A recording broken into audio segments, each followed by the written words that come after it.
Assalamualaikum warahmatullahi wabarakatuh. Perkenalkan, nama saya Faiharis Kawasan dari FKG Unpad 2020. Di sini saya akan mencoba mempresentasikan tentang Basic Medical Science 2 Anatomi sesuai dengan pemahaman saya. Nah, di sini ada sistem pencernaan, sistem sirkulasi, dan yang terakhir adalah sistem limfatik. Pertama, saya akan membahas tentang sistem pencernaan. Di sini saya akan membahas secara umum tentang batas-batas dari rongga mulut, di mana di bagian atasnya ada palatum durum dan juga palatum mole. Di bagian belakangnya itu ada pharyngeal isthmus, kemudian bagian lateral kiri dan kanannya ada vestibulum, di bagian depannya ada bibir dan di bagian bawahnya ada lidah dan juga dasar mulut. Nah, selanjutnya di sini ada gambar lidah, di mana lidah itu dibagi menjadi posterior sepertiga dan anterior 2/3. Yang keduanya dipisahkan oleh sulcus terminalis ini. Kemudian dapat dilihat juga bahwa persarafan dari anterior dan posterior lidah itu sangat berbeda. Kemudian di sini ada otot intrinsik lidah dan ada otot ekstrinsik lidah. Untuk intrinsiknya adalah yang membentuk lidah, yaitu superior longitudinal, vertikal, transvers, dan juga ada inferior longitudinal. Sementara untuk otot ekstrinsik yang akan membuat pergerakan lidah itu ada palato-glossus, genioglossus, hyloglossus, dan ada styloglossus. Selanjutnya di sini ada kelenjar saliva mayor yang terdiri dari kelenjar parotid yang dipersarafi oleh cranial nerve ke-9 atau glossopharyngeal dan juga ada mandibular, submandibular, serta ada sublingual yang berasal dari cranial nerve ke-7 yang mengarah ke chorda tympani. Kemudian di sini juga ada penampakan dari palatum durum dan palatum mole. Dan juga di sini ada palatum mole yang terdiri dari uvula. Kemudian ada berbagai otot dari palatum mole, di antaranya adalah ada levator dan juga ada tensor palatine. Kemudian selanjutnya ada sistem sirkulasi, di mana di sini ada penampakan dari jantung, dan letak jantung adalah di rongga mediastinal, di antara paru-paru. Nah, di sini juga ada, sirkulasi dari jantung itu sendiri atau siklus jantung. Pertama, darah yang penuh dengan CO2 akan masuk nih dari inferior vena cava yang akan menuju ke, ventrikel kanan, kemudian akan diarahkan ke paru-paru untuk darahnya diperbarui dan diganti dengan O2 yang akan masuk ke atrium sebelah kiri, kemudian, ventrikel sebelah kiri dan nantinya akan diarahkan ke seluruh tubuh lewat aorta. Nah, di sini dapat terlihat, bagian dari aorta yang nantinya akan dipercabangkan menjadi left common carotid artery, left subclavian artery, dan juga ada brachiocephalic trunk. Nah, brachiocephalic trunk ini nanti akan bifurkasi menjadi right common carotid artery dan juga ada right subclavian artery. Di sini juga ada yang berasal dari, vertebral artery, yaitu circle of Willis yang ada di dalam tempurung kepala kita. Di sini ada basilar artery yang berasal dari vertebral tadi, kemudian ada posterior communicating, ada middle cerebral artery, kemudian ada anterior communicating artery, dan ada anterior cerebral artery. Nah, di sini ada drainase vena dari otak, di mana kalau vena di otak itu dinamakan sinus. Dapat terlihat superior sagittal sinus, kemudian ada inferior sagittal sinus yang diantaranya ada falx cerebri, kemudian di sini ada pituitary gland yang berada di dekat cavernous sinus. Nanti drainasenya akan mengarah ke right transverse sinus, kemudian ke sigmoid sinus, dan ke internal jugular vein. Kemudian di sini dapat terlihat, blood supply untuk wajah dan juga scalp yang berasal dari common carotid artery yang banyak sekali cabangnya. Di sini ada superior thyroid, ada lingual, ada facial artery yang akan bercabang lagi menjadi arteri-arteri kecil lainnya. Kemudian ada maxillary artery, kemudian ada ophthalmic artery, dan ada superficial temporal artery ke bagian di dekat temporal dan juga ada ke bagian posterior yaitu occipitalar artery dan ada cabang-cabang lainnya. Kemudian di sini ada blood supply untuk gigi dan juga gingiva.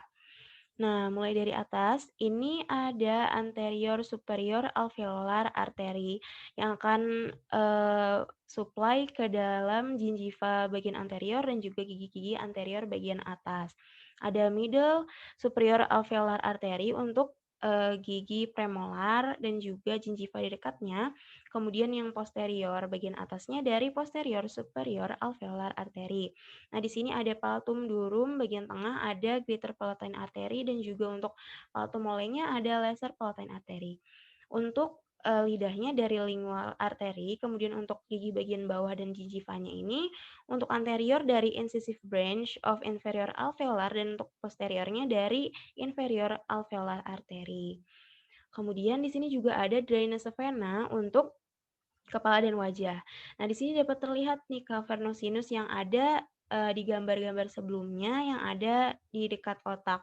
Kemudian di sini ada inferior ophthalmic vein yang nantinya akan berdekatan dengan arterinya, dengan ophthalmic artery. Kemudian di sini ada facial vein yang akan banyak bercabang, salah satunya ke deep facial vein. Nah, kemudian, di sini juga ada maxillary vein dan ada pterygoid venous plexus, di mana, plexus ini membuat drainasenya bisa berjalan ke mana-mana. Kemudian ada superficial temporal vein, kemudian ada retromandibular vein yang semuanya itu berasal dari, jugular vein, yaitu eksternal dan juga internal jugular vein. Kemudian di sini ada arteri untuk bagian, atas, yaitu ada brachiocephalic trunk yang tadi percabangan dari aorta, kemudian ada subclavian artery yang di mana di sini ada, right common carotid artery. Nah, dari subclavian artery ada axillary artery, yaitu arteri yang berdekatan dengan ketiak kita. Kemudian ada brachial artery yang nantinya akan, bifurkasi menjadi radial artery dan juga ulnar artery, di mana di radial artery bagian perifer ini nanti akan, dapat dirasakan denyutnya. Nah, jika kita mau diberi suntikan itu, ada di sebelah sini yaitu median cubital vein. Yang terakhir adalah sistem limfatik, di mana dia itu terdiri dari network yang besar dan luas dari limfatik itu sendiri, kemudian ada lymphatic vessels atau jalur-jalurnya, kemudian ada lymphatic nodes, ada limfatik atau lymphoid organ, dan ada juga lymphoid tissue. Nah, di sini ada bagaimana caranya cairan limfatik terbentuk. Pertama dari systemic blood capillary, itu nantinya akan ada blood plasma dan juga interstitial fluid yang nantinya akan mengalir ke lymphatic capillary dan ke afferent lymphatic vessel. Kemudian ke lymph nodes nanti akan disaring di sini dari patogen-patogen. Kemudian akan berjalan ke efferent lymphatic vessel di mana di sini terdapat valve atau katup agar alirannya tidak berbalik ke belakang. Kemudian nantinya akan masuk ke lymphatic duct dan juga akan mengalir ke vena. Nah, di sini dapat terlihat di gambar yang sebelah kiri, ada bagian toraks bagian kanan, kemudian, head and neck-nya juga, akan mengalir ke right subclavian trunk, sementara drainase limfatik dari, bagian kanan bawah dan juga bagian kiri akan mengarah ke left subclavian trunk. Nah, untuk gambar kanan ini ada nodes-nya yang tadi gunanya untuk penyaring.